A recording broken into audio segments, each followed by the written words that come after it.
शहर को 2 जोन में बांटकर दिया जाने वाला सफाई का टेंडर रद्द होने के बाद शहर की राजनीतिक सरगर्मियां बढ़ गई हैं। जहां एक और ठेका रद्द होने पर उन सभी पार्षदों ने खुशी जाहिर की है जिन्होंने इसका विरोध किया था। वहीं दूसरी तरफ सफाई कर्मियों ने विधायक कार्यालय के बाहर प्रदर्शन कर रोष जताया। बता दें कि निगम द्वारा शहर को 2 जोन में बांटकर सफाई का टेंडर दिया गया था, जिसका पार्षदों ने खुलकर विरोध किया। हालांकि कुछ पार्षद इसके पक्ष में भी थे।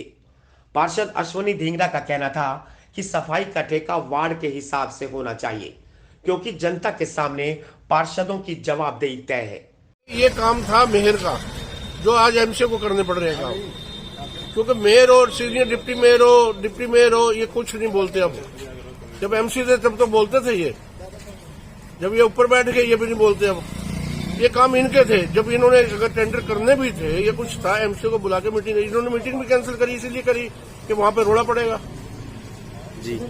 जो ये टेंडर कर रहे थे इसीलिए तो मीटिंग कैंसिल करी, इन्होंने पीछे रखी थी मीटिंग। तो अभी क्या चाहते हैं आप? हम ये चाहते हैं कि वार्ड वाइज से इस टेंडर को वार्ड वाइज लगाया जाए और एमसी जवाब नहीं देता है मोहल्ले में, और एमसी संभालेगा तो 40 आदमी है, 30 आदमी गिने को तो पता लगेगा। इनका तो पता नहीं लगता था ना। जो एक टेंडर लगाया जाता है उसमें क्या नुकसान मानते हैं? उसमें सारा नुकसान है, जैसे पहले नुकसान भुगत रहे हैं, हम इतना करोड़ों रुपए दे रहे हैं, ये तो पैसे मतलब लुटाने वाली बात है ना। अब वही बात है, जैसे अब शहर देखो, मेरी बात सुनो, शहर पैसा दे रहा है, शहर टैक्स दे रहा है, और शहर में से अगर 100 रुपये आता है तो 70 रुपये ऑर्डर में लगा रहे हैं। ये जहाँ के अमृत योजना वहां पे है, नाली उन्होंने बना के देनी है, सड़क उन्होंने बना के देनी है, सीवरेज उन्होंने डाल के देनी है घर तक।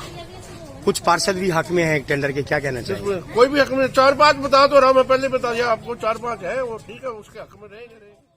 वहीं पार्षद रविंद्र भाटिया ने कहा कि पार्षदों की राय लिए बिना टेंडर लगाया गया था, जबकि इस मुद्दे पर पार्षदों से चर्चा की जानी चाहिए थी।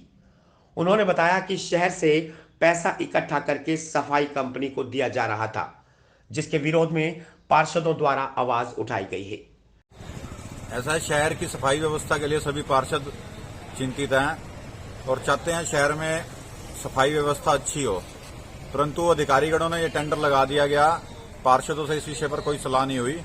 तो एक चर्चा करके, जब हम लोकतंत्र में रह रहे हैं और जनप्रतिनिधि वास्तव में पार्षद ही हैं नगर निगम के अंदर, तो उनके साथ चर्चा करके कि किस तरह की शहर को सफाई चाहिए, इस शहर की क्या तासीर है और इस शहर की क्या समस्याएं हैं, जो जितना जनप्रतिनिधि जानते हैं वो शायद उतना अधिकारी नहीं जानते। इसलिए जनप्रतिनिधियों के साथ चर्चा करके ही ये टेंडर लगाने चाहिए। अब कमिश्नर साहब ने कहा है भाई इस विषय के ऊपर जनप्रतिनिधियों के साथ चर्चा करके ही आगामी कार्रवाई अमल में ली जाएगी। मशीन से भी सफाई करवाई जा रही थी, वो जो मशीन से 6 सड़कों की सफाई करवाई जा रही थी, आप सब पिछले जानते ही हैं कि 2 हमारी सड़कें असंध रोड और गोहाना रोड, लगभग पिछले असंध रोड तो लगभग 1 साल से और पिछले 6 माह से गोहाना रोड, दोनों तरफ से वहां पर बहुत सारा कार्य चल रहा है।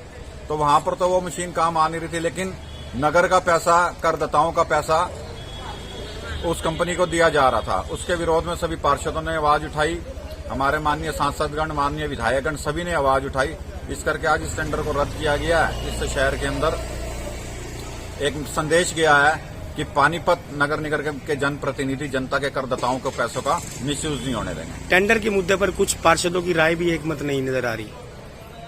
प्रवीण जी, लोकतंत्र है, लोकतंत्र में सबका अपना अपना मत होता है और यही लोकतंत्र की खूबसूरती है। वहीं पार्षद चंचल डावर के पति योगेश डावर ने भी इसका विरोध करते हुए कहा कि अधिकारियों द्वारा एक कंपनी को ठेका देकर उन्हें लाभ पहुंचाने की कोशिश की जा रही है। जरूरत पड़ी तो सभी पार्षद एकत्रित होकर मुख्यमंत्री से मिलकर सारे मामले से उन्हें अवगत कराएंगे। हमने कल इस मुद्दे को भी रुकवा दिया गया है, अभी बाकी सारे पार्षद इकट्ठे होंगे। कल विधायक जी भी अभी बाहर हैं, विधायक जी से भी इस बारे में इस विषय में सारी बातचीत की जाएगी। अगर जरूरत पड़ी तो हमें सारे पार्षद इकट्ठे होकर सीएम साहब से मिलेंगे, क्योंकि हमें तो मुद्दा है साफ सफाई से, लेकिन एक कंपनी को कॉन्ट्रैक्ट देने का मतलब है कि सीधे सीधे उसको बेनिफिट देना। निगम अधिकारियों की भूमिका पर कुछ कहना चाहिए? ये तो स्पष्ट है, जब एक आदमी को हम कॉन्ट्रैक्ट देने जा रहे हैं तो कॉन्ट्रैक्ट पार्षद तो दे नहीं रहे, या एमएलए साहब या एमपी साहब तो दे नहीं रहे, ये तो अधिकारी रहे हैं ना। तो अगर अधिकारी चाहें तो इसको हमारी तरफ से सदन की एक बैठक बुलाएं, उसके अंदर प्रस्ताव पारित करके सरकार को भेजें, और सरकार अगर होता तो हम हमारे साथ चल के वहां हमारी बात रखें। बहरहाल पानीपत नगर निगम की कार्यप्रणाली शुरू से ही चर्चाओं और संदेह के घेरे में रही है। पार्षदों का आरोप है कि अधिकारी केवल एक कंपनी को फायदा पहुंचाने के लिए काम कर रहे हैं, जबकि पार्षद चाहते हैं कि सफाई का टेंडर वार्ड के हिसाब से हो, ताकि पार्षदों की निगरानी में सफाई का काम कराया जा सके। हालांकि फिलहाल इस टेंडर को रद्द कर दिया गया है, लेकिन आगे किस तरह से शहर की सफाई की व्यवस्था की जाएगी, यह अभी भविष्य के गर्भ में है।